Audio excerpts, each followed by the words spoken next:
Sa ulo ng mga balita, Korte ibinasura ang mga petisyong kumwestiyon sa BSKE 2025 postponement. DTI inilabas na ang 2025 Noche Buena Prize Guide. Mahigit 300 paaralan na pinsala bunsod ng bagyong Uwan.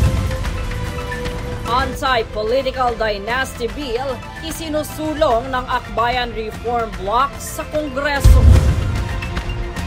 15 influencers na umano'y sangkot sa iligal na online sugal inilapit ng CICC sa PNP. Inobrasyon at kolaborasyon itinuturing tungo sa matatag na industriya ng pamamahayag ng KBP. Patas at pantay na balita, komprehensibong ulat para sa pulso ng masa. Ito ang News Pulse.